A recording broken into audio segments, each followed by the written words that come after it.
Hello guys, welcome you all in GK beat channel. तो पिछले class में हम लोगों ने क्या देखा था कि एटॉमिक स्ट्रक्चर का जो सबसे मोस्ट इम्पोर्टेंट पार्ट होता है that is a property of an electron. तो आज हम लोग देखेंगे कि किसी प्रोटॉन का क्या प्रॉपर्टी होता है। ठीक है फ्रेंड्स, तो हम लोग देखते हैं कि the proton was discovered by क्या, गोल्ड स्टीन। इसका डिस्कवरी किन्होंने किया था, गोल्ड स्टीन ने किया था। And it is a positively charge particles. और ये क्या होता है, प्रोटॉन क्या होता है, पॉजिटिवली चार्ज पार्टिकल्स होता है। और ये कंपोनेंट पार्टिकल किसका होता है, एनोड रे का। ये क्या होता है, एनोड का कंपोनेंट पार्टिकल होता है। लेकिन इलेक्ट्रॉन हम लोग का क्या होता है, कैथोड। ठीक है, किसका कंपोनेंट पार्टिकल होता है, कैथोड रे। किसका कंपोनेंट पार्टिकल होता है, कैथोड रे का। ठीक है friends, that means electron is a component particle of an cathode ray. लेकिन ये क्या होता है, ये कंपोनेंट पार्टिकल किसका होता है, एनोड का। तो अब हम लोग देखते हैं कि Goldstein used perforated cathode in the discharge tube. उन्होंने क्या किया था कि डिस्चार्ज ट्यूब जो हम लोग का होता है उसमें क्या किया था, इन्होंने परफोरेटेड क्या यूज किया था, कैथोड। परफोरेटेड कैथोड कहने का क्या मतलब है कि उस कैथोड में होल्स था जिसके होकर कोई भी रे पास कर सके। उसी को हम लोग क्या बोलते हैं, परफोरेटेड कैथोड। दैट मीन्स ऐसा कैथोड जिसमें क्या हो, स्मॉल स्मॉल होल्स बना हो टू क्रॉस द रे या टू पास द रे, कोई रे उससे पास हो पाए। इन द डिस्चार्ज ट्यूब, तो उन्होंने डिस्चार्ज ट्यूब में जो कैथोड किया था वो परफोरेटेड था। And repeated Thomson's experiment and observe the formation of anode रे। तो उन्होंने क्या किया था कि जो थॉमसन ने जो कैथोड रे एक्सपेरिमेंट किया था उसी को रिपीट किया और रिप्लेस क्या कर दिया कि नॉर्मल कैथोड के जगह उन्होंने परफोरेटेड कैथोड यूज किया। And these ray also termed as a positive और कैनाल रे। ये पॉजिटिव रे भी बोलते हैं, इसका दूसरा नाम क्या होता है एनोड का, कैनाल रे भी होता है। इसका दूसरा नाम क्या होता है, कैनाल रे भी बोलते हैं, या इसको हम लोग कैनाल रे एक्सपेरिमेंट भी बोलते हैं। To discovery of the Goldstein ने जो प्रोटॉन का डिस्कवरी किया था, तो जो रे यूज हुआ था उसको हम लोग एनोड रे या कैनाल रे या पॉजिटिव रे बोलते हैं। तो हम लोग ये ग्राफ देखते हैं, सिमिलर है कि इस क्या होता है कि हम लोग एक डिस्चार्ज ट्यूब लेते हैं। ये हम लोग का क्या है, डिस्चार्ज ट्यूब है। क्या है, डिस्चार्ज ट्यूब है। डिस्चार्ज ट्यूब में हम लोग का ये क्या है, निगेटिव इलेक्ट्रोड है और ये क्या है, पॉजिटिव इलेक्ट्रोड। ठीक है फ्रेंड्स, इसके अक्रॉस हम लोग क्या करते हैं, 10,000 वोल्ट डीसी यूज करते हैं। क्या यूज करते हैं, 10,000 वोल्ट डीसी। और इसके अंदर वैक्यूम पंप के हेल्प से हम लोग इसके प्रेशर को क्या कर देते हैं, नेग्लेजेबल कर देते हैं। क्या होता है, ये प्रेशर लगभग नेग्लेजेबल होता है, 0.01 mm ऑफ Hg के अप्रॉक्स ले जाते हैं। अगर इसके प्रेशर को हम लोग हाई करेंगे तो ये गैस क्या होता है, बैड कंडक्टर ऑफ इलेक्ट्रिसिटी होता है। इस वजह से यहाँ क्या होगा, कोई भी कंडक्शन नहीं होगा। दैट्स वाई हम लोग क्या करते हैं, इसके प्रेशर को बहुत लो ले जाते हैं और क्या करते हैं, वोल्टेज को बहुत ही हाई रखते हैं। तो परफोरेटेड कैथोड यूज करने का मोस्ट इंपॉर्टेंट आप लोग देखिए फ्रेंड्स, यहाँ क्या होता है, यहाँ से अगर हम लोग का एनोड रे आ रहा है तो क्या होता है कि यहाँ हम लोग अगर ऑब्जर्वेशन करेंगे तो हमको एनोड और cathode as well as mix रूप में दिखेगा। ठीक है फ्रेंड्स, या इसको प्रॉपरली हम क्लियरिफाई नहीं कर पाते थे उन्होंने कि ये कैथोड रे क्या होता है और एनोड रे में यहाँ पे अंतर। तो हम लोग यहाँ क्या करते हैं कि जो एनोड से रे निकलता है ये परफोरेटेड पार्ट जो कैथोड से उससे क्रॉस होके इधर चला आता है। यहाँ क्या रहेगा, सारा का सारा आपका एनोड रे रहेगा। क्या रहेगा, ये रे कौन सा है, एनोड रे है। ठीक है फ्रेंड्स, इसी को हम लोग क्या बोलेंगे, कैनाल रे। यहाँ हम लोग इसका ऑब्जर्वेशन कर पा रहे हैं। और ये हम लोग का क्या होता है, परफोरेटेड, और ये कैथोड रे होता है। तो ये पूरा सेम अपरेटस था जो क्या किसके द्वारा यूज किया गया था, जे थॉमसन के द्वारा एनोड रे एक्सपेरिमेंट के लिए। बस रिप्लेसमेंट क्या हो, परफोरेटेड कैथोड का। तो अब हम लोग देखेंगे जी, इन्होंने ये जो प्रोटॉन या एनोड रे के थ्रू जो इसका कंपोनेंट पार्टिकल प्रोटॉन होता है एनोड रे का, उसका क्या सारा प्रॉपर्टीज होता है। ठीक है फ्रेंड्स, तो उस प्रॉपर्टी के बारे में हम लोग देखेंगे। तो सबसे पहला इंपॉर्टेंट प्रॉपर्टी क्या होता है, प्रॉपर्टीज ऑफ एनोड रे में, कि anode rays travels in a straight line, it follows a straight line path. ये ऑलवेज क्या होता है, स्ट्रेट लाइन पाथ को फॉलो करता है।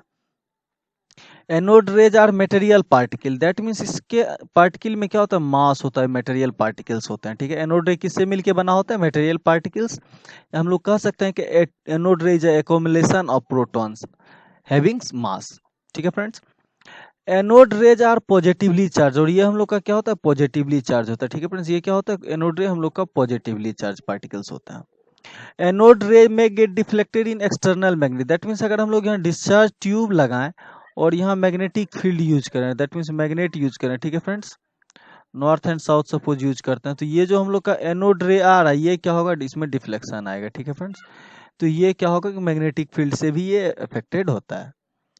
एनोड रे also affect the photographic plate, that means ये क्या होगा, फोटोग्राफिक प्लेट में भी इफेक्ट क्रिएट करता है एनोड रे। रीजन क्या होता है, इसमें चार्ज होता है एज वेल एज क्या होता है, मास होता है। चार्ज और मास की वजह से ये क्या करेगा, फोटोग्राफिक प्लेट में भी क्रिएशन करेगा। Next E by M ratio क्या होता है, स्मॉलर देन इलेक्ट्रॉन। रीजन क्या होता है, सपोज दैट कि हम क्या करेंगे, electrostatic charge of a electron by क्या करेंगे, मास ऑफ द इलेक्ट्रॉन, ये क्या होगा, specific charge of the electron.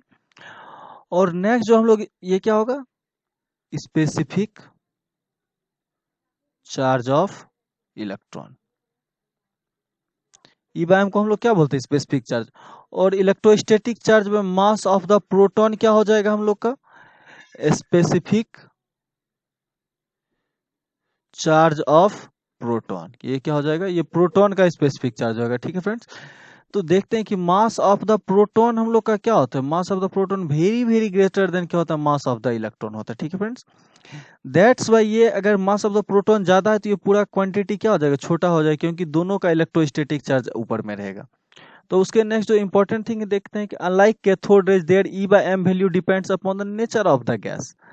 तो हम लोग देखे थे कि एनोड रे, ये जो हम लोग का कैथोड रे एक्सपेरिमेंट था, उसमें ई बाय एम का रेशियो क्या था, independent of the gases used, और even it is the independent of the cathode use, कि कौन सा कैथोड यूज हुआ या इसके अंदर कौन सा गैस यूज हो रहा है, इन सारे पैरामीटर से क्या था, इंडिपेंडेंट था ई बाय एम का रेशियो। रीजन क्या था कि ये इलेक्ट्रॉन का कॉम्बिनेशन था, कॉम्बिनेशन ऑफ द इलेक्ट्रॉन्स। तो इसमें क्या होता है कि हर एक एटम के अंदर इलेक्ट्रॉन होता है, सारे इलेक्ट्रॉन का प्रॉपर्टी सेम होता है, दैट्स वाई इसमें ई बाय एम के रेशियो में कोई वेरिएशन नहीं आया। लेकिन यहाँ जब हम सपोज दैट कोई भी एटम है वो कैसे होगा, अगर इलेक्ट्रॉन बाहर होता है दैट मीन्स वो क्या होगा, कैटायन फॉर्म करेगा, और वो कैटायन जो पॉजिटिव चार्ज है उसमें electron as well as neutron भी रहते हैं, दैट्स वाई इसमें क्या होता है, ई बाय एम के रेशियो में वेरिएशन आता है। क्योंकि न्यूक्लियस से प्रोटॉन नहीं बाहर आता है, एक्चुअली वो क्या होता है, पॉजिटिवली चार्ज, इलेक्ट्रॉन के बाहर होने के बाद जो होता है कैटायन वो होता है।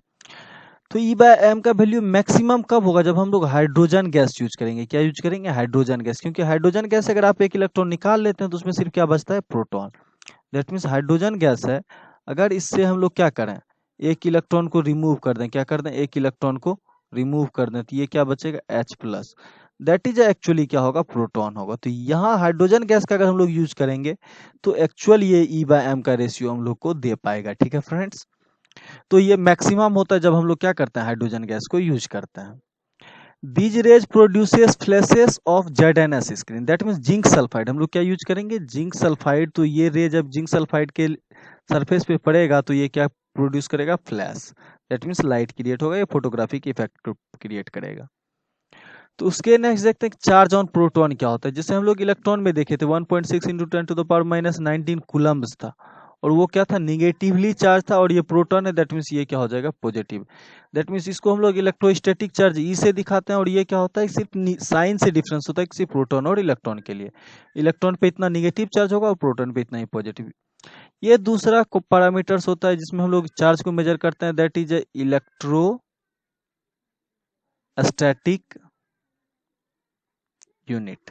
ये क्या होता है, इलेक्ट्रोस्टैटिक यूनिट, जिसमें हम लोग क्या करते हैं, मेजर करते हैं। तो इतना कूलम्ब इक्वल टू क्या हो जाता है, 4.80 इंटू 10⁻⁻10 ESU, उसको शॉर्ट में हम लोग ESU दिखाते हैं। मास ऑफ प्रोटॉन क्या हो जाता है, 1.00728 AMU। तो सबसे इंपॉर्टेंट है AMU क्या होता है। अगर हम लोग से पूछा जाए 1 AMU क्या होगा, तो हम लोग क्या बोलते हैं, 1/12 part of mass of C12। That means carbon 12 के मास के अगर हम लोग 12 पार्ट निकालें, 12 से डिवाइड कर दें, वो AMU होता है। तो उसके रिस्पेक्ट में ये क्या हो जाता है, 1.00728 AMU। या उसको ग्राम में कन्वर्ट करेंगे तो ये क्या हो जाएगा फ्रेंड्स, कि 1.673 इंटू 10⁻⁻24 ग्राम। या इसी को हम लोग केजी में कन्वर्ट करें तो क्या हो जाएगा, 1.673 इंटू 10⁻⁻27 kg। ठीक है फ्रेंड्स, ये क्या हो जाएगा, मास ऑफ इलेक्ट्रॉन हो जाएगा। मास ऑफ हाइड्रोजन एटम क्या होता है, 1/1837 of the mass of the electron. अगर हमको मास ऑफ द इलेक्ट्रॉन पता है तो हम लोग क्या कर सकते हैं, mass of the hydrogen, that means hydrogen atom में क्या रहता है, सिर्फ प्रोटॉन रहते हैं, तो प्रोटॉन का मास हम लोग क्या कर सकते हैं, फाइंड। इलेक्ट्रॉन के मास को हम लोग इतना से मल्टीप्लाई कर देंगे, that means mass of proton क्या हो जाएगा, equal to 1837 into mass of electron. किसी भी मास, इलेक्ट्रॉनिक मास को अगर हम लोग इतना से मल्टीप्लाई कर दें तो प्रोटॉन का मास आ जाएगा। उसके नेक्स्ट देखते हैं मोलर मास ऑफ प्रोटॉन क्या होता है। मास ऑफ एक प्रोटॉन निकालेंगे और एवोगाड्रो नंबर से अगर हम लोग मल्टीप्लाई कर दें तो वो क्या हो जाएगा, तो वो अप्रोक्सीमेटली क्या आ जाता है 1.008। क्या आ जाता है 1.008। ये किस में रहेगा, ग्राम में रहेगा। क्या रहेगा, इतना ग्राम।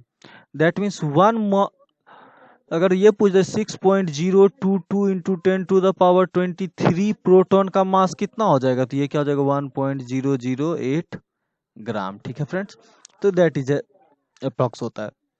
तो proton is ionised hydrogen atom. तो प्रोटॉन एक्चुअली क्या होता है कि आयोनाइज्ड हाइड्रोजन, H प्लस कर दें से हाइड्रोजन एटम से एक इलेक्ट्रॉन बाहर कर दिए तो ये क्या बच जाता है, प्रोटॉन बच जाता है। That means hydrogen atom minus electron is a proton. Hydrogen atom से हम लोग क्या करेंगे, इलेक्ट्रॉन को बाहर कर देंगे तो क्या बचेगा, प्रोटॉन बचेगा। Proton is present in the nucleus of a atom and its number is equal to the number of electron.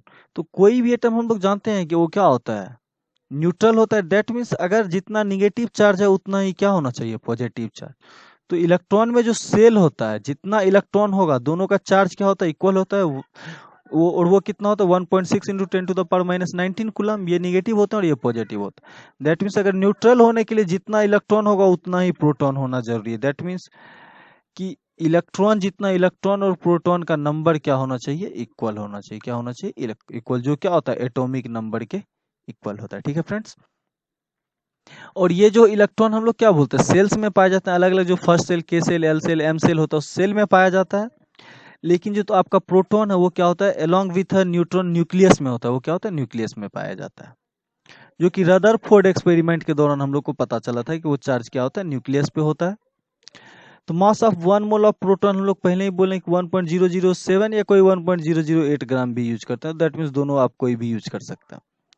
तो charge on 1 mole of proton क्या हो जाएगा, 96500 कूलम। ठीक है, तो एक मोल प्रोटॉन पे कितना चार्ज होगा, एक इलेक्ट्रॉन पे हम लोग को चार्ज पता है कितना होता है कि अगर एक प्रोटॉन पे चार्ज पूछा जाए तो क्या हो जाएगा 1.6 इंटू 10⁻⁻19 कूलम। ठीक है फ्रेंड्स, दैट मीन्स 1 अगर Na प्रोटॉन हो जाए, दैट मीन्स Na क्या हो गया, एवोगाड्रो नंबर के इक्वल प्रोटॉन हो जाए तो ये क्या हो जाएगा 96500 coulomb. That means 1 mole proton का चार्ज क्या होगा।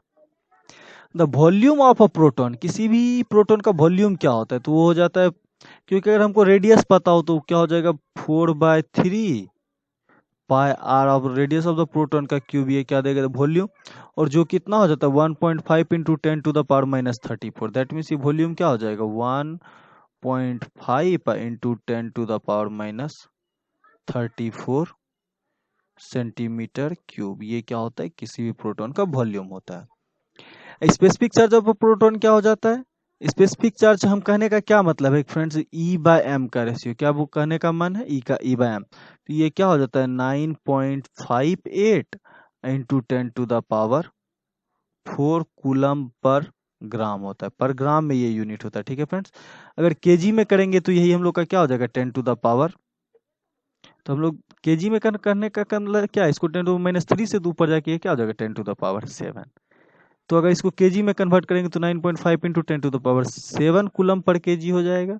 ठीक है फ्रेंड्स, आई होप कि आपको ये पसंद आया होगा और कुछ इंपॉर्टेंट इन्फॉर्मेशन आपने इससे फाइंड किया होगा। तो जरूर इसको लाइक कीजिए और सब्सक्राइब कीजिए। ठीक है फ्रेंड्स, तो हम अब देखेंगे कि कुछ इंपॉर्टेंट चीज है, दैट इज ए न्यूट्रॉन की प्रोटॉन और इलेक्ट्रॉन के इक्वल। तो ये चीज हम लोगों ने देखा कि प्रोटॉन का खोज कैसे हुआ। सबसे पहले फाइंड ये किया गया कोई भी एटम क्या होता है, न्यूट्रल होता है। ठीक है फ्रेंड्स, कोई भी एटम क्या होता है, न्यूट्रल होता है। ठीक है, तो उन्होंने सबसे पहले जे थॉमसन ने बता दिया कि इसमें एक ऐसा पार्टिकल होता है जो निगेटिवली चार्ज है, और उसको क्या उन्होंने नाम दिया स्टोनली ने कि वो इलेक्ट्रॉन है। तो ये चीज पता चले कि अगर ये कोई negatively charge, that means equal amount में कोई ना कोई पॉजिटिवली चार्ज पार्टिकल भी होगा, बाद जिसके बाद किसका खोज हुआ, प्रोटॉन का। तो अब इन्होंने क्या देखा कि मास ऑफ द इलेक्ट्रॉन और मास ऑफ द प्रोटॉन को हम लोग अगर ऐड भी कर दे रहे हैं, mass of electron plus mass of the proton, तो ये मास ऑफ द एटम के इक्वल नहीं हो रहा है। That means it is not equal. तो there must be some particles जो क्या कर रहा है, इस मास को कंटेन कर रहा है। दैट मीन्स इलेक्ट्रॉन और प्रोटॉन के अलावा भी कोई ना कोई पार्टिकल होगा। तो जिसके बाद किसका डिस्कवरी हुआ, न्यूट्रॉन का। किसका डिस्कवरी हुआ, न्यूट्रॉन का। ठीक है फ्रेंड्स, तो हम लोग देखते हैं इसके कुछ प्रॉपर्टीज के बारे में। Neutron was discovered by James Chadwick. इसका किन्होंने डिस्कवरी किया था? जेम्स चैडविक ने 1932 में। According to the following nuclear reaction, तो उन्होंने कुछ न्यूक्लियर रिएक्शन क्या लिए थे? बेरिलियम लिया था और हीलियम लिया था। क्या लिया था? बेरिलियम और हीलियम। तो उसको जब रिएक्ट कराया तो क्या बना कि कार्बन 12, उसका जब रीअरेंजमेंट हुआ तो वो क्या फॉर्म किया? कार्बन 12 और एक न्यूट्रॉन बाहर हुआ, क्योंकि देखिए 9 + 4 13, लेकिन मास कितना है? 12 है, दैट मीन्स एक मास बचा रह गया है। 4 + 2, तो दैट मीन्स ये इक्वल है।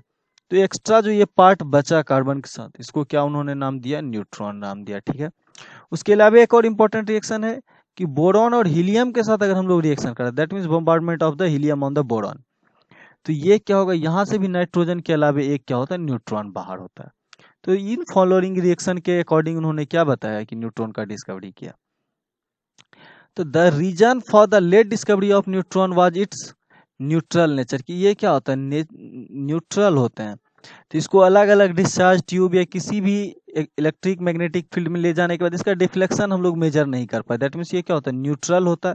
इसलिए इसको डिस्कवर करने में और इसके तरीकों को ढूंढने में काफी टाइम लग गया, क्योंकि प्रोटॉन और इलेक्ट्रॉन चार्ज पार्टिकल्स थे, तो उनको हम क्या किया? इलेक्ट्रिक और मैग्नेटिक फील्ड के हेल्प से उनको डिटेक्ट कर पाए, लेकिन इसको उस तरीके से डिटेक्ट करना डिफिकल्ट था या उससे नहीं कर पाए, इसलिए इसका डिस्कवरी लेट हुआ।